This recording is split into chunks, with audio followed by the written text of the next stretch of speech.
Welcome to Bite Size, brought to you by Priestley's Gourmet Delights. Each episode will bring you ideas, news and insights into the food service industry with a bite-sized summary.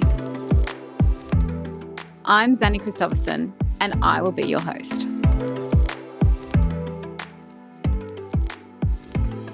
Today's guest is Alastair McLeod, Australian celebrity chef and our favourite foodie on TV. Alastair has worked at Michelin-listed restaurants across the world and even has a coveted chef's hat. He now runs his own business, Al Fresco, a catering business for private and corporate clients, while juggling, filming and travelling. Alastair, welcome to Bite Sized. Xanny, thank you for having me. So you've had a massive career. Haven't I? Well, I don't know. Tell us all about it. Oh my goodness. I mean, I've been cooking for 35 years. 35 years. And I will say, you know, as at, where are we? Sort of spring 2025. I love it more than ever. You know, I really enjoy the craft of cookery. I enjoy the fact that when I left John and Cass's wedding on Friday night, they said, Alastair, that was incredible. And I'm driving home from Lacey's Creek down to where I live at the bottom of Moreton, city of Moreton Bay, which is the region that no one knows between Brisbane and the Sunshine Coast. And I know my place in the universe. You know, I don't need to look at my weekly numbers, my quarterly report. Of course I do. But, you know, just that sort of validation, and it seems sort of quite shallow, but, you know, I think it's Mark Twain said you can live for 2 months on a single compliment, you know, and so I really enjoy staying very close to my craft. I'm still in the kitchen every week. The other sort of aspect that has sort of continues to sustain my interest is the panoply of producers that we use, and so we live in this region, as I said, called Moreton Bay, which runs from Samford, the Samford Valley in the south, right up to places like Woodford, Cedarton, Belthorpe up in the north, right out to the Redcliffe Peninsula, to the west up the sort of edge of the Diaghilev Range. And it's a region that's got a proud agrarian past, present, and hopefully future. And so really what informs what we cook are these superstars, you know, small lot producers who do things right. And for me, right means growing regeneratively, restoratively, organically, biodynamically. And even if you don't care about any of that stuff, it always tastes better. There's a direct line between how it's produced and how delicious it is, which then allows me, the cook, the opportunity to do less with it. You and I talked about that off air, about, you know, there's no correlation between how tricky something is and how delicious something is. If it has 11 ingredients, at a certain point, there's a certain number over which it's the cook's vanity, really. I think, and that's really my view, because there's cooks who are doing fabulous stuff with more than 11 ingredients and making desserts levitate and, you know, cutting things into rhombuses and doing gels and foams and all that shite, you know. So where did your cookery start? Like, how did you get so passionate about it?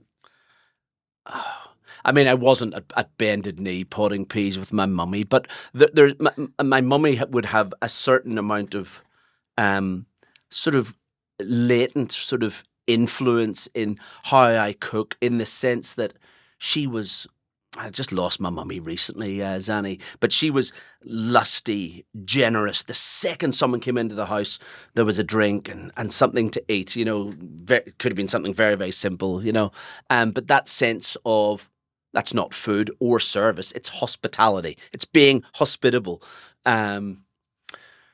You know, I remember when I was 14, my daddy got me a job at Le Mans House Hotel in Belfast, and he would proudly tell his pals that my son, he's an eye specialist, he said, Xanny, and I mean, he was half right. What that meant was we had freshly dug bags of Cumber potatoes, which we put in the potato rumbler to brush the skins off. And then my job was to remove the eyes from the potatoes. And then we would boil them up for, with great mashed potato, just enough potato to hold the butter and cream together, or we would make beautiful chips, cooked at a low temperature, then a high temperature. I don't know if that really instilled a zeal, a fervour for cooking in me, but I guess it taught me the dignity of labour at 14 years of age and 55 pence an hour. My goodness me. And it took a while. In terms of the passion for it, Xanny, I had probably been cooking for, I reckon, 6 years before.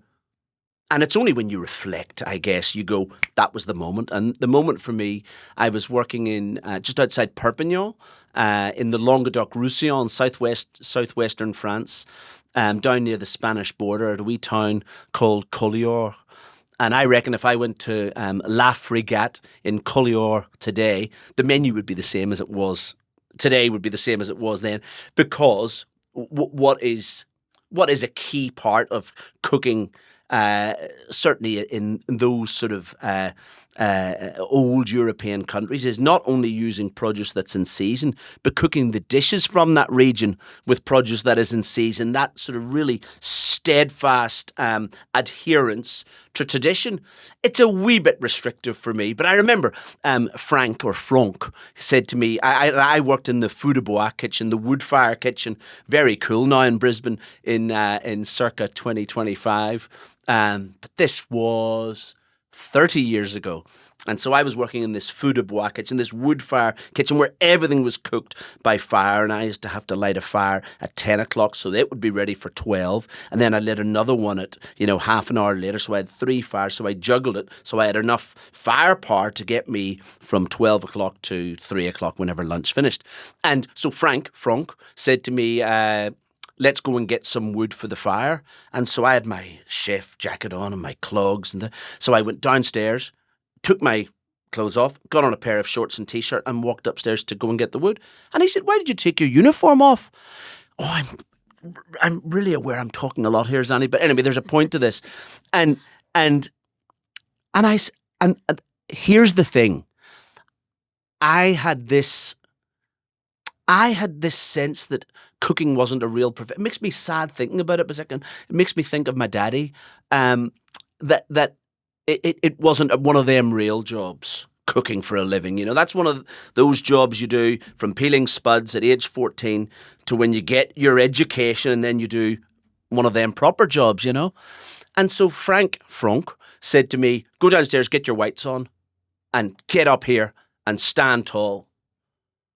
And that was the epiphany. That was the epiphany that this is okay. This is more than okay. This is not a job to do, between here and here. I can do this for my life. I don't know why that crystallized it for me, but it was just he gave me he shook me, metaphorically and said, "Come on." And yeah, and it was a real moment for me, having my whites, and it was like telling the world. It was only a few people around this wee seaside village in southwestern France, but I am a chef, and it gave me. I'm sure it propelled me and galvanized me and made me more determined. And before I lost my daddy, which is now 12 years ago, I had made him proud, kind of thing. What was the question again? You've answered it, so we'll move on. Well,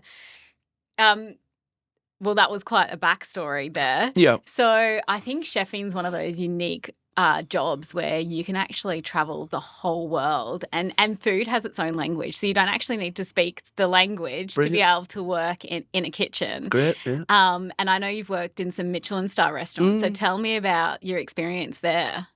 I mean, just to say what you said, but differently, is you're exactly right. If you said, I want to be an astronaut, you can do all the training, and then you get to the final bit and they said, oh, are you a US citizen? Then no, you can't fly for NASA because you're not a US citizen. Or I want to be Mick Jagger or Bono from U2, the best band in the world. You gave us Rolf Harris. You know, and you could do all the vocal training. You could learn how to play the guitar. You could learn the stage presence. But there's a little aspect of luck there that you just might not, you just might not be lucky. But cooking, if you say, I want to be the chef of the finest restaurant in the land or the finest cafe, I want to have my own catering business, Alfresco Catering, P.O. Box 73, Samford. I want to be the chef on a cruise ship. There are no barriers. You're absolutely right. You can take your chef jacket, your roll of knives. You need to accumulate the knowledge. If you manifest, that sounds like one of them young people's words, and work out what it is you need to be able to open that Michelin-star restaurant. And you think, what are the skills I need? You can arm yourself with those skills, set a timeline, and you can definitely get there, What was the question? So it was, what did you learn yes, in the kitchen? Yes, thank you. I worked in, probably the first job I worked in, I didn't really learn anything about the craft of cookery. I learned about, getting fortitude and stamina and resilience and indomitableness and, social skills. But, after I worked in France, which, the challenges there, because they don't just speak, they don't just go, hello, Alastair, how are you today? They speak French. So it's really quite challenging, And, you're in a kitchen and, the heat of the kitchen, Xanny, isn't temperature. The heat of the kitchen is, just this visceral, primal experience where things have to happen in a really timely manner. And so I'm listening to the chef. I know that he's saying loup de mer, which, okay, that's that fish. Yep, I've got it. And he says something about butter. And then he said, did he say less butter or more butter? I'm trying to pick up just this, the key words I needed to be able to function. But then I moved to Italy to a restaurant that was really, really quite fine, and just very, very challenging experiences. And then finally, I went back to Ireland when having been away for like 6 years. My goodness. Yeah, 6 years. And then I worked for a fellow called Paul Rankin, who was the first man in Northern Ireland to get a Michelin star. And a lot of cooks will have this same sort of path where they feel the need to bag an experience like that. They feel it's a bit like going to France and to Italy. You feel, my experience was I had this sort of chip on my shoulder that was the home of good food. I need to go there and just prove it to myself or research, plagiarize, whatever. Just feel the magic from these places. And then, so I went to work for Paul, and Paul was, at the time, on the British series of Ready Steady Cook. And he was terribly well known in the United Kingdom and was a superstar in Belfast. And I went into, back in those days, you wrote a letter, of course. I wrote a letter, and he said, gave him my mummy and daddy's phone number, 452871. In Ardinley Avenue in Belfast, and he said come in for a chat, and he himself was there, and it was definitely sort of a fanboy sort of situation and stuff that lasted all of 2 seconds when you were in his kitchen from, honestly, Xanny, I reckon 8 o'clock in the morning till well past midnight every day for 4 days, and then on the Saturday we came in at about midday and worked through till midnight. So that's crucifying hours that you're not remunerated for. No. But, Paul had worked for the Roux brothers, and so he had a very good training. He was still in the kitchen then, even though he was a superstar. So it was really, mentor and ward situation. But nothing. He didn't do the dots and foams and gels. He just did stuff right. He just did stuff right. Cooked potatoes until they were, stuff like when you salt the water for your potatoes, tasting that water, not just doing it in an absent-minded way, just doing things with care and doing every little bit right. So there was no aspirational aspect to his cooking. It was certainly perspirational, but it wasn't pretentious. And I've never pushed my cooking anymore, whilst it's evolved, it wouldn't be any more elaborate than I learned in that kitchen. And I like going out to those fancy restaurants. I don't know why my mother would be appalled with my grammar, but I'm just doing it to be. Anyway, whilst I like going out to those restaurants that do things like that, it's not me. It's not me. I would much rather, Xanny, get an extra half hour in bed. My moonshot, my reason for being as a cook is getting to know Russell Woodhouse from Manarina Farm. I talked to him this morning. He's growing some celtus for me. He's growing some beetroot. He's got some these big sort of, I don't even know what type they are, big radish for me, and little hackaree turnips that I'm picking up from him tomorrow. I love that connection. That grassroots connection is my driver. You can tell you're very passionate about it. So you're the food ambassador for the Lockyer Valley, is that right? I was for many, many years, worked closely with the Lockyer Valley. And, that's a nice fit there when you think. I mean, in winter time, it produces 80% of the country's winter vegetables. It's an absolute powerhouse of food production, just, an hour inland from Brisbane, an absolute food bowl. I mean, that is, of course, the heart of good cookery. Of course, it's cooks will twaddle on about you can't make good food without good ingredients. Primary producers who are doing stuff right will say, well, you can't make good ingredients without good earth. So many of the people I talk to, they're just obsessed with creating this fertile humus, this earth in which to grow ingredients, and just nice people. The other aspect of it is, Xanny, when I know Russell or Liam or Phil and Alice or Jackie, whoever these people, I mean, that's how I know them. I know the names of their companies, but I know them personally. I know their kids' names. I know the colour of their eyes. I know what they like to drink. Mostly lots.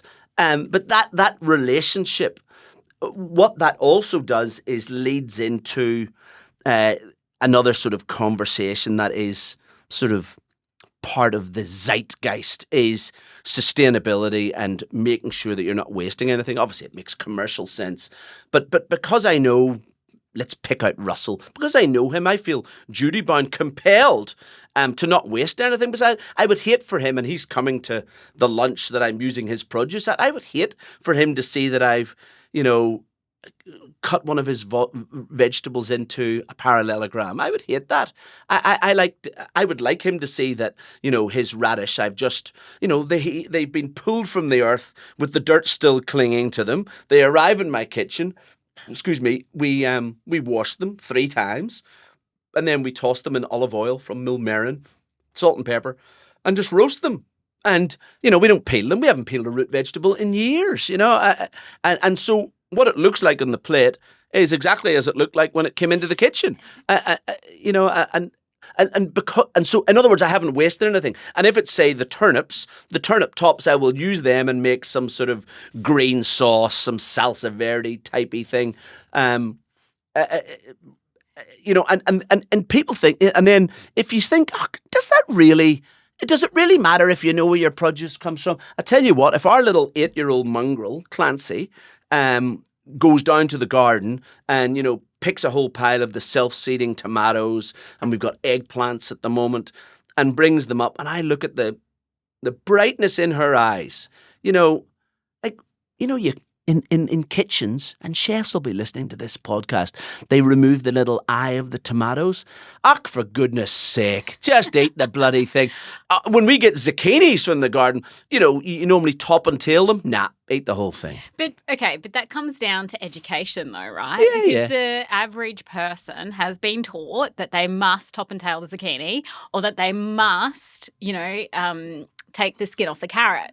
So how do we get the education out there, and how do we make sure, because I've seen it as well, when people see ugly food or food that doesn't look like it should, they discard it. So how do we help educate the general population? Because I agree, food waste is horrifying to me. I can't afford it. Neither can I.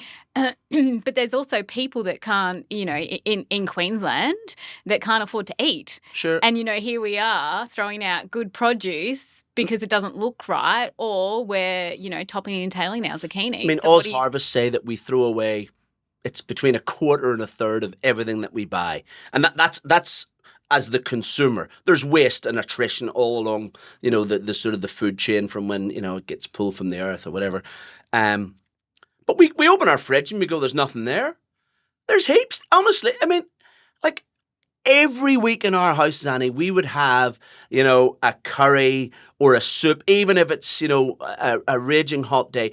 It would never appear on Instagram, Yeah. But it will be a clean out. And it's really not to be virtuous. It's just, we just cannot afford it. And that whole notion, that idea that, fresh food is more expensive. Look, there's no doubt, if you're shopping in season, look, like wee Clancy, for example, like she would like to eat green beans and, sugar snaps and snow peas and asparagus, But in wintertime there, we were filling her full of kohlrabi. And kohlrabi looks like, H.G. Wells, War of the Worlds sort of thing. But you, trim it off and blanch it, simmer it. I love kohlrabi. It tastes like broccoli. It tastes exactly like broccoli stem. And so maybe we get the fruit and veg we deserve then. But if you're shopping, like my local IGA, you know who you are. They will have, like asparagus season in Australia is from September till maybe you can put it on your table on Christmas Day. And then that's it. And I love the romance of that. And it will be on every menu that I would do, unless people don't like it, between September and December, every single menu. And then it will never be on the menu for the rest of the year. But not at my local IGA. Oh, no. 12 months of the year. And, and that really gives me the Edgar Brits, I mean, I can understand, if demand, supply meets demand and demand, if people don't want to buy kohlrabi, they're not going to put it on the shelves. I mean, to answer your question, how do we do it? Constant, gentle pressure. And when I came here almost 30 years ago, a farmer's market did not exist, Sally. Did not exist. So where do you go? Because I'm really curious about this. Well, when we set up, let me answer you this way. When we set up the business 12 and a half years ago, we started off as carnies. And we, for 2.5 years, did the Jan Powers Farmers Market at New Farm and in the city. And people were going past going, you that chef fella? And I went, yep. And they were going, oh. And I'm not speaking for them, but my feeling is they were going, you're a chef and you're a carny? You're doing a market stall? I mean, I understand what they meant, hang on, didn't you have that, restaurant with the chef's hat and the thing, and now you're schlepping stuff in and out of a van? Correct. And it's the same thing that we talked about earlier. There's no correlation between, how many ingredients there are, and excellence exists everywhere. And we would set up a stall. I'd get up at 2 a.m. I would do some baking. We would drive down to New Farm, set up our stall, be ready to go by 6 o'clock, and just run my mouth for 6 hours straight. I loved it. I can't tell. And we would do things like, Xanny, we would do a 90-second omelette that was rarely ready in 90 seconds. But the eggs came from that producer over there. The tomatoes came from there. The bread came from there. The butter came. So what you were serving was an expression of the market on that day. Just on a side note, do you know David from Mullumbimby? He puts music on with his vegetables. Yes, I've heard of him. Yes. I buy from him at the Milton markets. He's phenomenal. There's something in it. There's no doubt. Yeah. And so we did that, and that was another sort of reset for the business. Because, you're trying to formulate what you're doing, the next step, as we moved into doing al fresco from being in restaurants. And you can only be, and this sounds a bit lofty, but you can only be a leader if you've got followers. There was definitely a demand for food that was just deliciousness, and I would to this day, or I would describe how we cook is food that delights rather than food that impresses. No people will leave going, I wonder how Alastair did that. They'll just go, it was delicious. There was lots of it. It was served at the right time. It was the right temperature. And there was a value equation between what we charged and what we got. And that's more than enough of a compliment for me. And you and I talked about this off air as well, about, that notion, that idea of the best meal you ever had. It may be, the levitating dessert, Heston Blumenthal's dessert at the Fat Duck, or it may be that edible balloon at Grant Achat's place in Chicago, but it's probably not. It could be a bit of cheese sitting on the banks of the Seine, or or the 90-second omelette. The 90-second omelette, because that is so technical. Omelettes are so bloody technical. So tell you what, and what that served to do, doing that, Marcus, even though it seems like an unlikely thing to do, is it served to sort of crystallize for me what good food is and what good food isn't for me. But, that was Jan Power and Alison Alexander who started those markets, and they are still going today. And so the world is more malleable than you think. You can bend it, you can twist it, you can caress it, and you can change people's habits. Like the best golfers in the world all have coaches. Stay with me. And you go, what? Why do they can, they're amazing. But then the coach will say, and I clearly don't know what I'm talking about here, drop your shoulder a bit and straighten up a bit. And the coach can see something that you're doing. And sure enough, a week later, 2 weeks later, you're hitting the ball an extra 10 yards. And so you can bring about change. You can encourage, but you can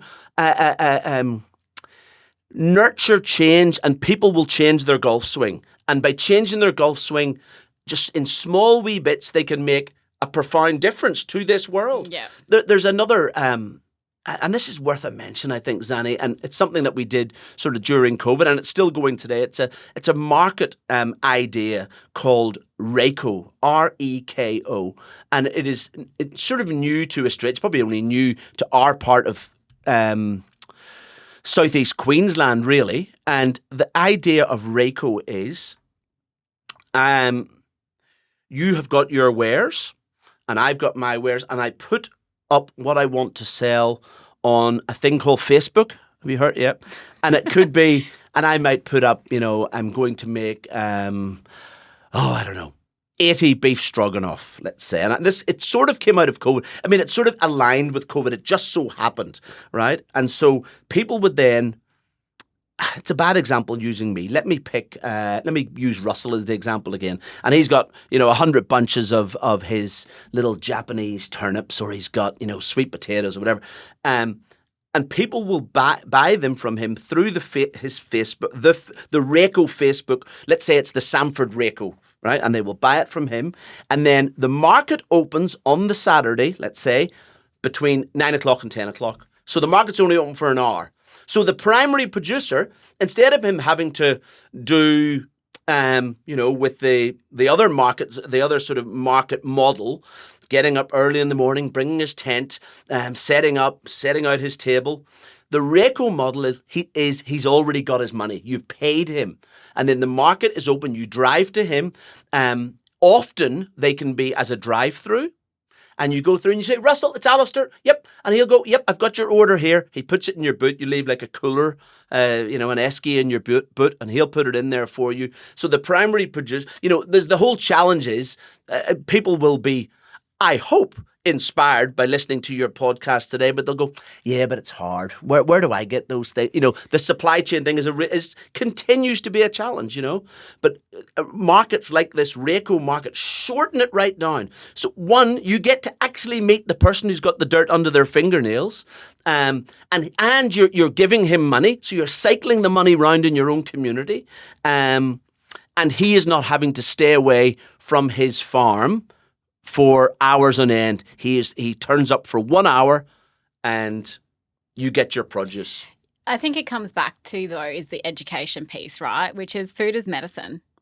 Is Hippocrates, let food be thy medicine and medicine be thy food. It's bleeding obvious, of course, I wouldn't say it took me a wee while to get that, but I'm so enlightened by that, the deliciousness will happen if the food, if the quality of the produce is good. It's as simple as that, I think there has been a change. Like, I'll give you an example. If I was doing like cooking demonstration kind of thing, instead of people saying in years gone by, "Hey, Alastair, can I get the recipe?" Now they're saying, "Where do you get those ingredients from?" Yeah. And that's quite a paradigm shift. Oh, so it's changed. I would say so. Wow, that's and really so interesting. now, are they all acting on it? It's a bit like the number of people who use free-range eggs and the number of people who say they're using free-range eggs. There's a gap there. There's a bit of sort of, well, I know I should be, but then the price differ. Yeah. I'm really not, I'm sort of being a bit facetious there, but that's a true thing. But there is also a shortage of free-range eggs. Sure. So, And nothing is perfect. Yeah. But I think there is just so much to be had from that European, if you like, method of shopping, of going to the market, and knowing the primary producer. It will make you. It will cost you less. You will feel more compelled not to waste anything, and it's better for you. There's nothing bad about it. It is so compelling. Yeah, and I guess what we've been speaking about today is that food is really about bringing people together, and I think about selling and people buy from people. It's always based about the relationships. Brilliant. You mentioned Clancy a couple of times. So do you think that Clancy's going to be a chef? I don't know about that. I don't know about that. I do work for Channel 7 for Weekender, Sundays 5:30, Channel 7. I know you can edit it out, Xanny, I know. And so since when she could basically stand, she has been by my side cooking wee bits. Now, I don't know whether it's the superstardom bit she likes or whether it's the cooking bit she likes. But, there's no contrivance to it. You just, bit like today, the camera just rolls and it happens, But she's like, tipping the bowl of flour towards the camera. It's like, where are you getting this from, kid? That's hilarious. And so she, we are giving her good food at home, nutritionally dense food. I do all my wife is a great cook, but I mostly do the cooking at home. We I'll go back to Clancy in a second, but what I would do in a cooking demo, what I would do on the telly, what I do for our business, and what I do at home, it's all the same. Yeah.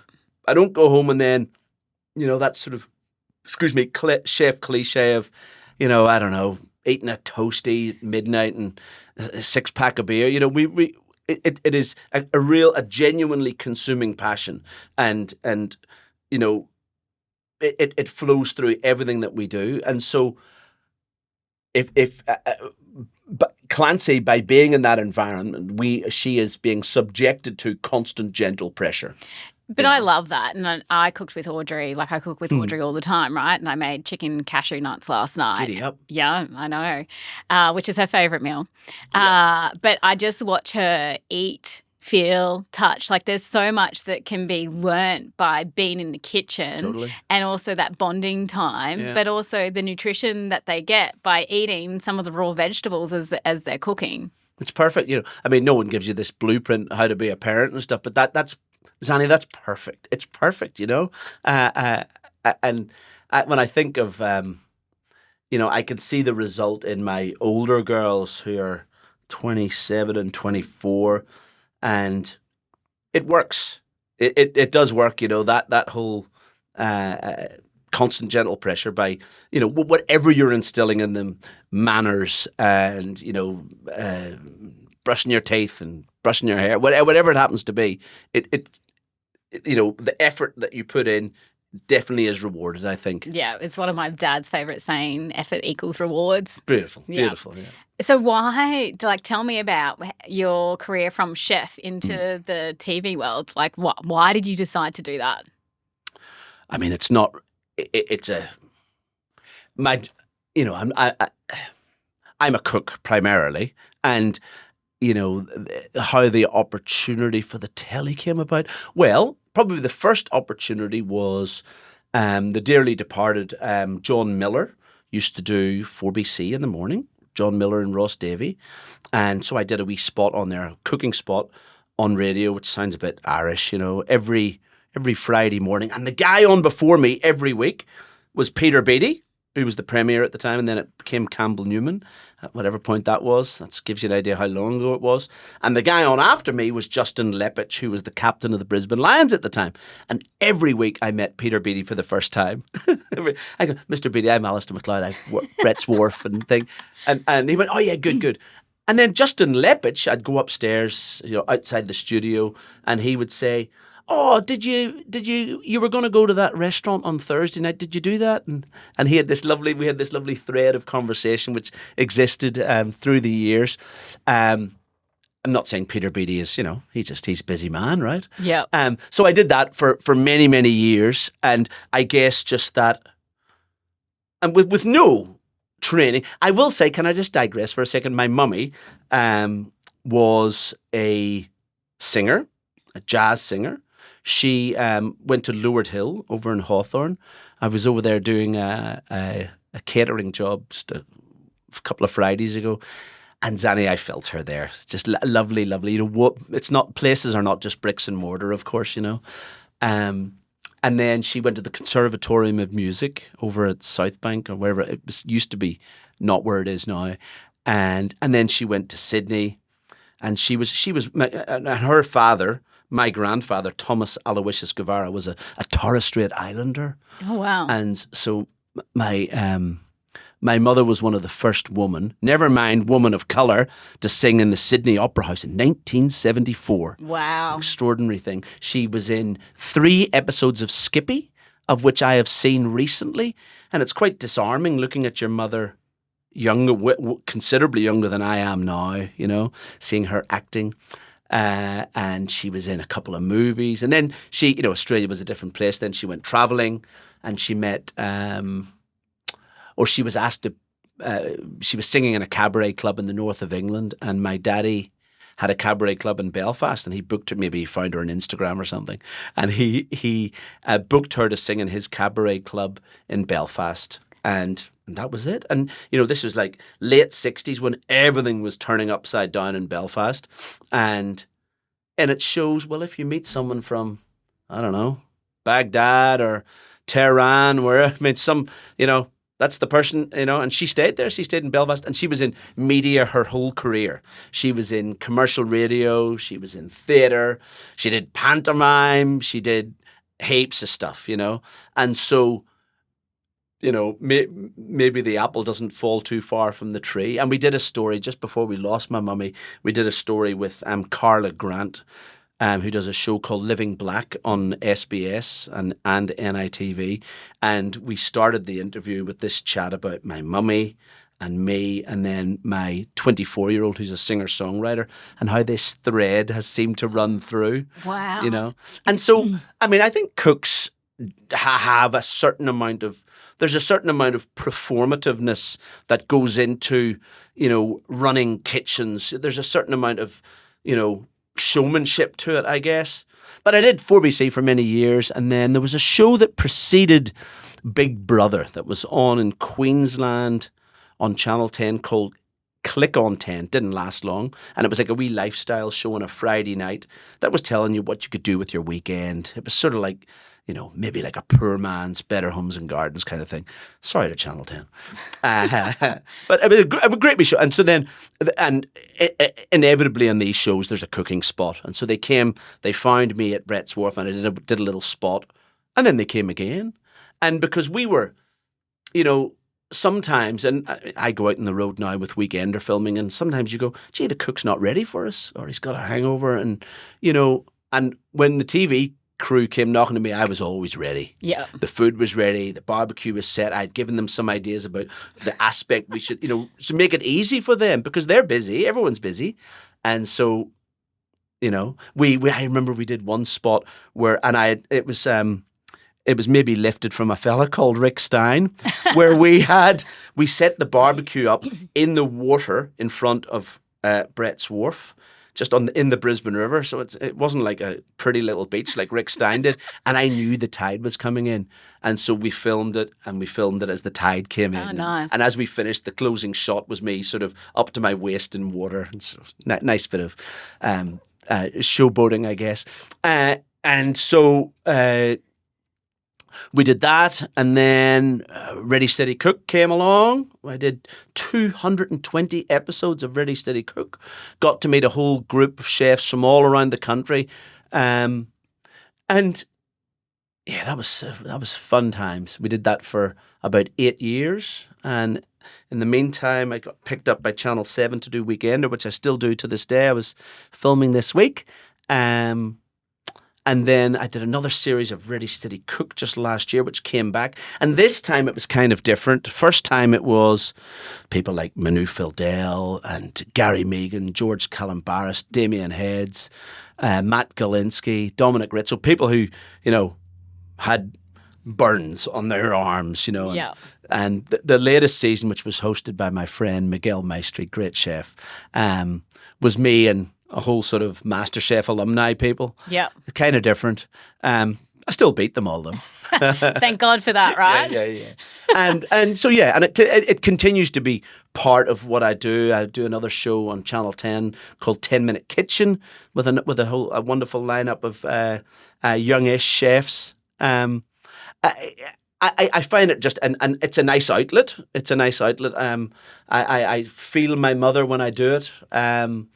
And, to be honest, we use it primarily as it's a nice marketing thing, a nice visibility thing, because cooking's hard, The Restaurant and Caterers Association will say that restaurants, low single figures net profit businesses. And so if I can use my visibility as a competitive advantage, if people are sitting there with 2 quotes to cater their wedding and they're both the same price, let's say, hopefully they'll go, oh, well, maybe Alastair will be washing my dishes, and I'll be, very candid about it. That's how we see it, and then they're very surprised when indeed I am washing their dishes. Yeah. People say, oh, but Valentino doesn't sew every button in every jacket. Enzo Ferrari doesn't put every engine in every Ferrari.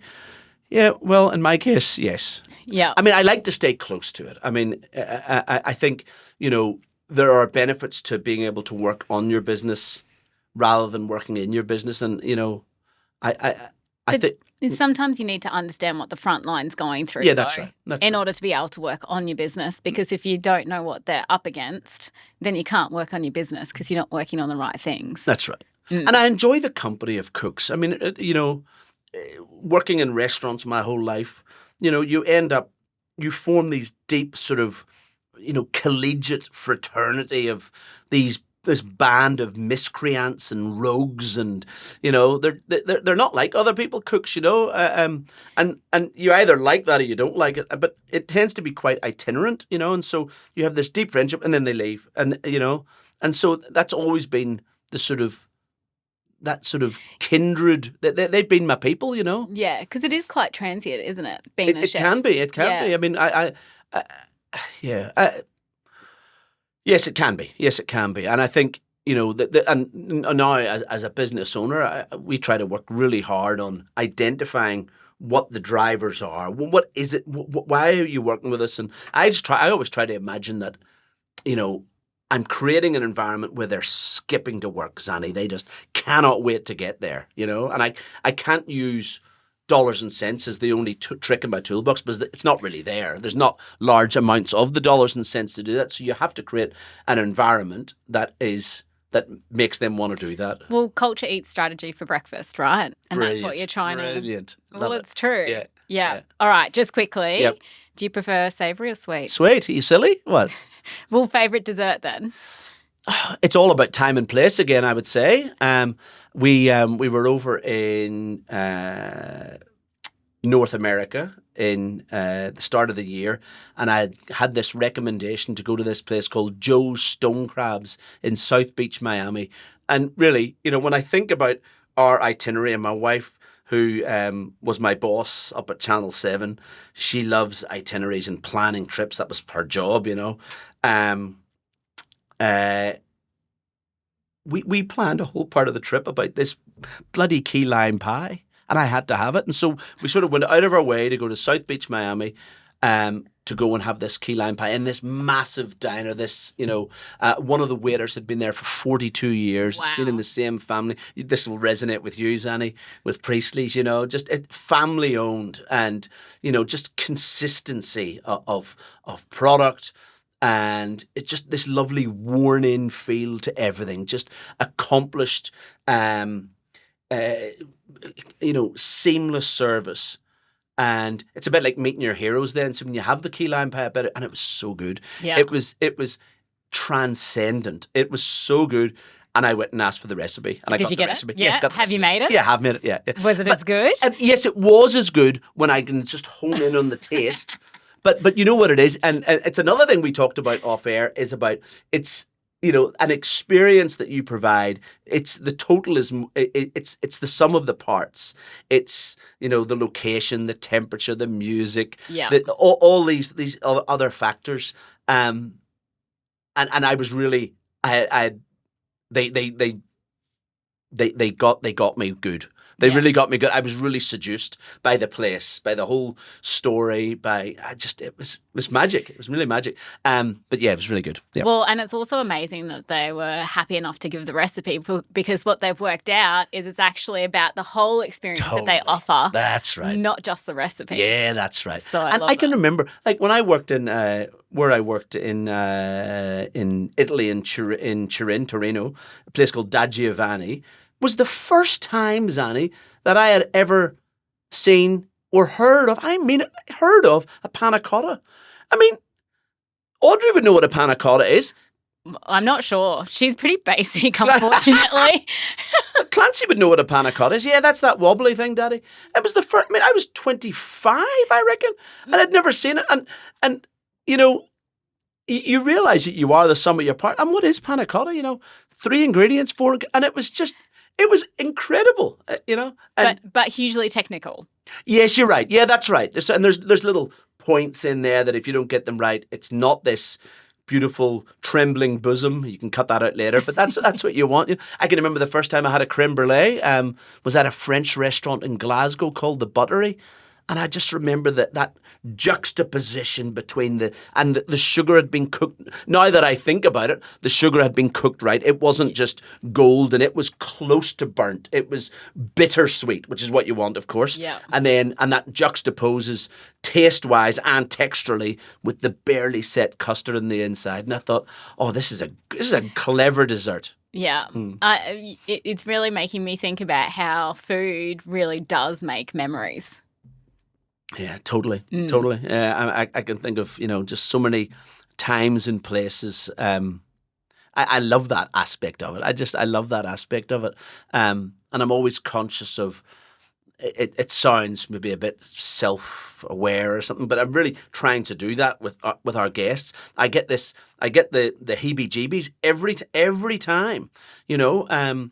We had like 4 gigs over the weekend there, and we had, you know, one of them was a wake, it was terribly sad, you know, and then we had a small wedding in someone's house, and you know, I get like almost nervous, essentially, you know. I'm never going to just dial it in. I'm doing everything I can to make it, you know, a memorable experience. So I think about that with our manufacturing processes, and we're exactly the same. So every day that we make our products, we taste test every single batch before it goes out the door to make sure that it's the same product every single time. So I can only imagine what it's like for you. Because technically, I suppose you don't need to do that. You'd be so experienced, but that's good. That's culture, isn't it? Well, you've got to, though. Yeah, that's good. Yeah, I love that. Especially when you've built your reputation on quality. Yeah. But you can watch it by, you know, you go into your favourite cafe and you can watch them when they're not tasting. Yeah. And you go, oh, no, it's not good. That's not good. Because they've done it a million times. They don't need to taste it. Nah. Incorrect. Got to do it. Well, it's the moment of truth. Yeah, that's great. Yeah, moment of truth. That's the moment of truth. Yeah. Love it. I'm very happy to be here. It's very rare that I have the opportunity to talk about what I do, and how I do it, and how I got there, wherever there is, and I'm still not there. Is anyone ever there? Yeah, that's right. Yeah, That's another thing as well. Well, what do they say? What do you want to be when you grow up? Yeah. I don't want to grow up. Yeah, that's right. I mean, what they say, you rest, you rust, and I like that. You just, our best meals are still ahead of us, and I found my bit. I think I found the thing that I was meant to do. That's really satisfying. I love living here, Xanny. I love living in Brisbane. I get a sense that our best days are still ahead of us. When I look at that wee wedding I did in someone's house on Saturday night, was out looking over the city, and I thought, oh, that's my place. Yeah. I really love it. I think it's there's a great sense of sort of vim and vigor and youth. And I was talking to someone the other day about the Olympics in a place called Sydney, which it was just 25 years the other day, wasn't it? And I can remember the restaurant went quiet for 3 weeks or whatever it is, and that's lovely. People were really proud that we had the Olympics in Australia, and they were staying home and watching it on their television. It might change a little bit now because you can watch things on your telephone, but I love that sense. So I'm really excited that this city will host this extraordinary juggernaut phenomenon that is the Olympic movement, to have it in our town. It's great. And in terms of really what we're talking about today, and food and people, I think the future's in safe hands. Just the average age of a farmer just over 100 years ago was early 20s. Today it's mid 60s, and so part of that makes me think, well, you need to use it or lose it. But then when I look at these sort of people that I surround myself with, they are passionate young people. They're driven to, and I think the future is in good hands. I really, really do. And I'm excited to be part of it. Thanks for coming in on Bite Size, Alastair. It's been amazing learning about your culinary journey and your love for local produce.